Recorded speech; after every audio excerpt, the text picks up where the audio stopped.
السلام علیکم دوستو، آپ دیکھ رہے ہیں اسپیس انفو ورلڈ چینل۔ ناظرین، آپ نے آسمان سے پانی برستے تو دیکھا ہوگا، کبھی بارش کی صورت میں، کبھی برف باری اور کبھی کبھی اولوں کی صورت میں۔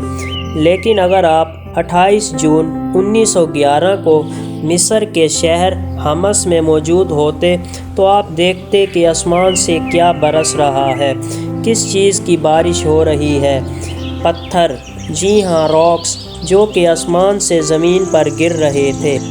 اب سوال یہ ہے کہ اتنے بڑے بڑے پتھر ہماری خلا میں کیا کر رہے تھے اور یہ زمین پہ کیوں برسنے لگے؟ ہو سکتا ہے رات کو کبھی آپ نے چہل قدمی کرتے ہوئے آسمان پر کچھ اس طرح کا منظر دیکھا ہو۔ غور سے دیکھیں، یہ ہوتے ہیں شوٹنگ سٹارز، یعنی ٹوٹتے ہوئے ستارے۔ اب سوال یہ ہے کہ جب انہیں زمین پر گرتا ہوا دیکھتے ہیں تو در حقیقت ہوتا کیا ہے؟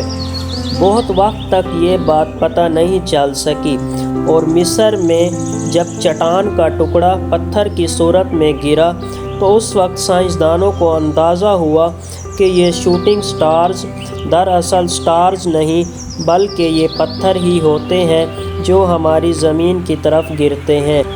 ان کو کہتے ہیں میٹیورز، جن کے بارے میں آج ہم بخوبی جانتے ہیں۔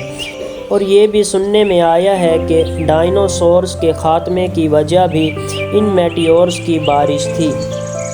ایریزونا میں ایک جگہ موجود ہے جہاں ایک فٹ بال کے گراؤنڈ کے آدھے حصے جتنا گڑھا ہے۔ یہ گڑھا میٹیورز کے ٹکرانے کی وجہ سے بنا۔ اب یہ میٹیورز کیا ہیں اور یہ زمین کی طرف کیوں آتے ہیں؟ اس سوال کی طرف آتے ہیں۔ جیسے جیسے ہم نے نظام شمسی کو پڑھا اور ایکسپلور کیا تو ہمیں پتہ چلا کہ ہمارے سولر سسٹم میں صرف 8 پلینٹس اور ایک سورج ہی نہیں بلکہ کئی راکس ہماری خلا میں تیر رہے ہیں، بالخصوص جوپیٹر اور مارس پلینٹ کے درمیان، جنہیں ہم ایسٹرائڈ بیلٹ کہتے ہیں۔ اور کچھ پتھر ہماری زمین کے آس پاس بھی تیرتے ہیں، اور جب وہ ہماری زمین کے قریب آ جاتے ہیں تو زمین انہیں اپنی طرف کھینچتی ہے۔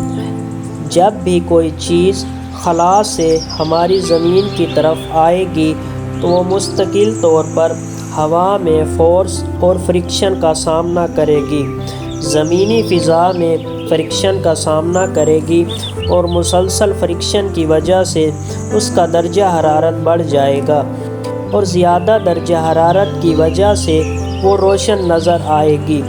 یہی کچھ ہمارے شوٹنگ سٹارز کے ساتھ ہوتا ہے، اور وہ رات کو زمین کی طرف آتے ہوئے ہمیں روشن دکھائی دیتے ہیں۔ میٹیورز بہت بڑے بڑے بھی ہوتے ہیں اور بہت چھوٹے چھوٹے بھی، حتیٰ کہ ایک ریت کے ذرے کے برابر بھی۔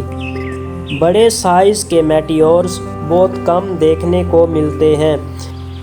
سب سے زیادہ ہم ان میٹیورز کو دیکھ سکتے ہیں جو رات کو ہمیں نظر یہ میٹیورز روشنی بھی خارج کرتے ہیں۔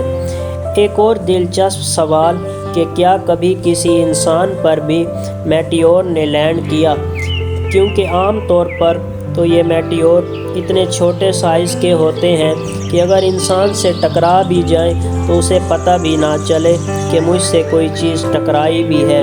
لیکن ان میٹیورز کے بارے میں کیا کہیں گے جو بڑے سائز کے ہوتے ہیں؟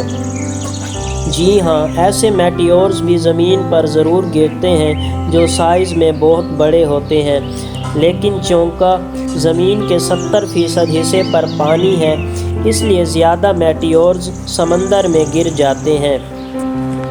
9 اکتوبر 1992 میں مشرقی پاکستان میں ایک روشن میٹیور دیکھا گیا جو ایک گاڑی سے ٹکرایا اور وہ گاڑی کریش ہو گئی، اور آپ کو پتہ ہے اس وقت ہر کوئی اس میٹیور کو لینا چاہتا تھا، اور گاڑی کے مالک نے اسے $50,000 میں سیل کیا۔ امید کرتا ہوں کہ آپ کو ویڈیو پسند آئی ہوگی۔ Thanks for watching this video کو لائک اور شیئر کرنا نہ بھولیے گا، اور چینل کو سبسکرائب بھی کر لیجئے گا۔ اپنا خیال رکھیے گا۔ اللہ حافظ۔